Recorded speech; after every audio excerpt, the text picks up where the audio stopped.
আমরা তো 100% প্রস্তুতি নিয়ে নিয়েছি। আমরা মথুরাপুর লোকসভা কেন্দ্রে আমরা আইএসএফের পক্ষ থেকে 100% আমরা প্রস্তুতি নিয়ে নিয়েছি। এবার বাকিটা দলের সিদ্ধান্ত, দল যেভাবে আমাদেরকে সিদ্ধান্ত দেবে, যেভাবে গাইডলাইন আমাদের দেবে, সেইভাবে আমরা আগামী লোকসভা ভোটে আমরা ঝাঁপাবো। কিন্তু আমরা রেডি, একদম লোকসভা ভোটের জন্য আমরা আইএসএফের পক্ষ থেকে পূর্ণাঙ্গভাবে রেডি হয়ে আছি।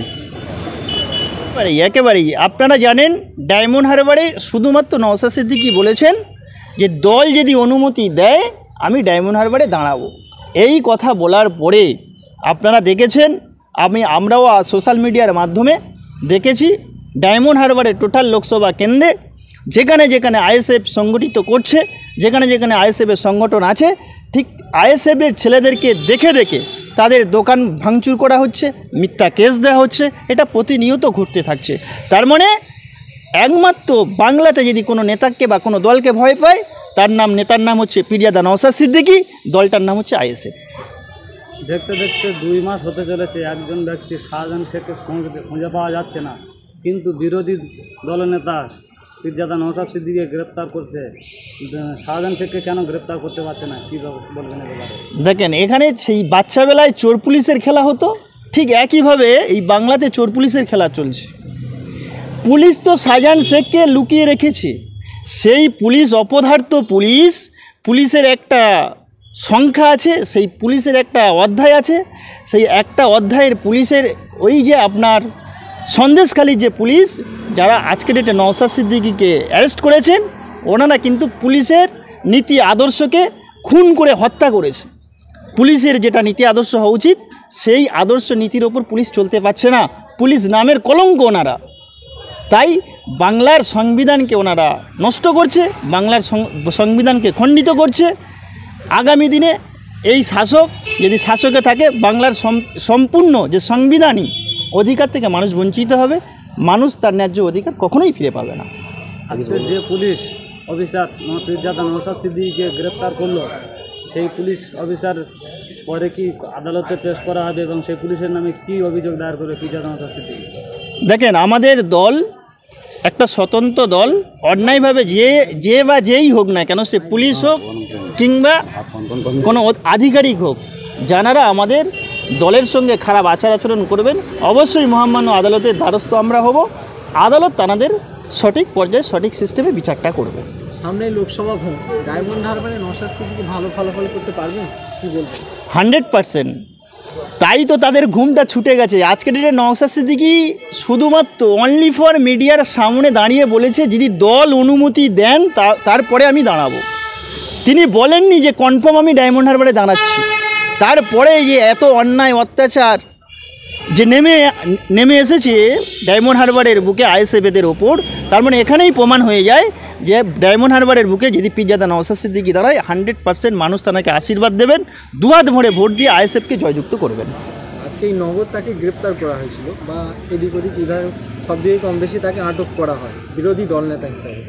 তো শাসককে এই যে রক্তচক্ষু উপেক্ষা করে নওশাদ সিদ্দিকী কতটা জয়ী হতে পারবেন, আইএসএফ কতটা ফলাফল দিতে পারবে লোকসভা? দেখেন, বাংলাতে একটাই মাত্র দল আছে, যে দলটা হচ্ছে আইএসএফ। শাসকের চোখে চোখ রেখে কথা বলে, ভয় পাওয়ার কোনো জায়গা নেই। 42 দিন জেল খেটে আসার পরেও যেখানে যেখানে বাংলায় নোংরাম ও অশান্তি অপ্রীতিকর ঘটনা ঘটেছে, সেই জায়গায় আমাদের দলের আইকন পীরজাদা নওশাদ সিদ্দিকী সেই জায়গায় এই শাসক দলের চোখে চোখ রেখে সেখানেই ছুটে গিয়েছেন। পীরজাদা নওশাদ সিদ্দিকীকে আজকের যে গ্রেপ্তার করেছিল, লোকসভার সামনে নির্বাচন আছে, কিন্তু 24 ঘন্টা হতে দিল না, এমনকি 12 ঘন্টাও হয়নি, সন্ধ্যা আগে ছেড়ে দিয়েছে কেন? সেটাই তো বললাম, আমি আপনাদের মাধ্যমে মিডিয়ার মাধ্যমে জানাতে চাইছি, বাংলার সমস্ত ব্লকে আইএসএফের একটা সংগঠন আছে। সেই ঝড়টা উঠেছে, সেই ঝড়টা কোনোভাবে থামাতে পারবে না। সেই ভয়ে মমতা ব্যানার্জির পুলিশ ভয়ে তাকে জামিন দিতে বাধ্য হয়েছে। আপনার পরিচয়টা? আমার নাম Nur Salam Gazi, Kulpi block ISF president. আজকের বিধায়ক নওশাদ সিদ্দিকীকে সন্দেশখালী যাওয়ার পথে সায়েন্স সিটিতে আটকানো হয়েছে এবং কিছুক্ষণ আগে শোনা গিয়েছে যে তাকে নাকি ছেড়ে দেওয়া হয়েছে। এই বিষয়ে কী বলবেন, আপনার মতামত কী আছে? বাংলার সমস্ত মানুষ সন্দেশখালীর ঘটনা সম্পর্কে অবগত আছেন, কারণ সন্দেশখালীর বেতাজ বাদশাহ শাহজাহান শেখ তিনি কী প্রকার অন্যায় অত্যাচার সন্দেশখালীর মানুষের সঙ্গে করেছে, সাধারণ জনগণের সঙ্গে করেছে, সে সম্পর্কে প্রত্যেকটা মানুষ অবগত আছে। সেই জায়গায় দাঁড়িয়ে আজকে যখন আমাদের বিধায়ক বাংলার বীর যোদ্ধা পীরজাদা নওশাদ সিদ্দিকী সাহেব তিনি যখন সন্দেশখালী যাওয়ার পথে রওনা দিলেন, ঠিক সায়েন্স সিটির ওখানে মানে সন্দেশখালী থেকে আপনার প্রায় 70 কিলোমিটার দূরে তানাকে অ্যারেস্ট করা হলো। তার মানে এখানেই পরিষ্কার শাসক দল একেবারে পরিষ্কার হয়ে গেছে দিনের আলোর মতো, যে জানেন যদি নওশাদ সিদ্দিকী সন্দেশখালীতে ঢুকে পড়েন তাহলে নওশাদ সিদ্দিকী যে একটা বোম, সেই বোমটা কিন্তু বাংলার বুকে বাস্ট হবে। কারণ সন্দেশখালী যেটা প্রকৃত ঘটনা সেটা সাধারণ মানুষের কাছে পীরজাদা নওশাদ সিদ্দিকী তুলে ধরবেন। তাই তানার এই যাওয়াতে বাধা সৃষ্টি করা বা অন্যায়ভাবে অ্যারেস্ট করা হয়েছিল। কিন্তু অ্যারেস্ট করার পরে দেখলেন যে বাংলার বুকে একটা ঝড় সৃষ্টি হয়েছে। সে ঝড়টা প্রত্যেকটা এলাকায় প্রত্যেকটা অঞ্চলে প্রত্যেকটা ব্লকে সেই ঝড়টা যে ঝড়টা সৃষ্টি হয়েছে, সেই ঝড় থেকে বাঁচার জন্য সেই ঝড়টা কোনোভাবে রোকা সম্ভব নয় শাসক দলের ক্ষেত্রে। তাই তানারা আবার ভয় পেয়ে পীরজাদা নওশাদ সিদ্দিকীকে ছেড়ে দিতে বাধ্য হয়েছে। সন্দেশখালীতে এই যে ঘটনাগুলোই ঘটছে তার মধ্যেই সিপিআইএম এবং বিজেপির কিছু নেতারা কিন্তু সেখানে পৌঁছেছিল, কিন্তু নওশাদ সিদ্দিকীকে কেন বারংবার আটকানো হয়? এর মূলত কারণ হচ্ছে, আপনারা জানেন সোশ্যাল মিডিয়ার মাধ্যমে যেদিনকে বাংলার মুখ্যমন্ত্রী মাননীয়া চেয়ারে বসেছিলেন নবান্ন 14 তলাতে, তিনি স্বীকার করেছিলেন যে সংখ্যালঘু ভোটের কারণে আমি এই চেয়ার পেয়েছি। সংখ্যালঘুর ভোটটা অ্যাকচুয়ালি আমার পকেট ভোট, আর পীরজাদা নওশাদ সিদ্দিকী সংখ্যালঘু ভোটের ওপরে থাবা মারছে।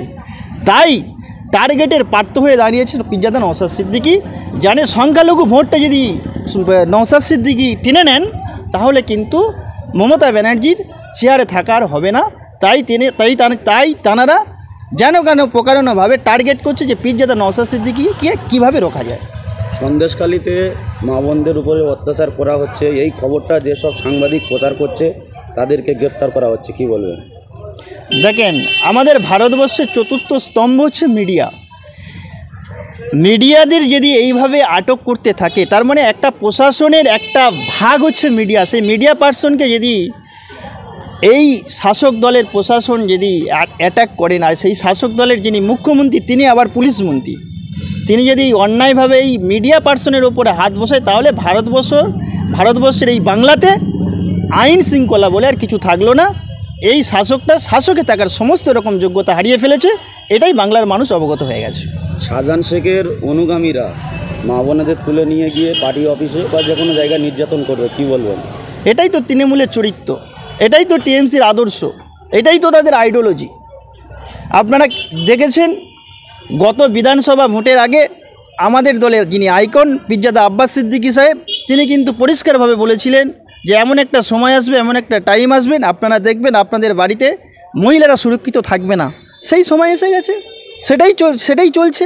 আর যেটা টিএমসির আদর্শ, টিএমসির নীতি, সেটাই বাস্তবে ঘটছে। আমরা জানি যে সামনে লোকসভা ভোট, কিছুদিন হলে কয়েক মাস পরেই লোকসভা ভোট। তো সেই লোকসভা ভোটের আগেই কি নওশাদকে স্তব্ধ করার জন্য এইসব চক্রান্ত?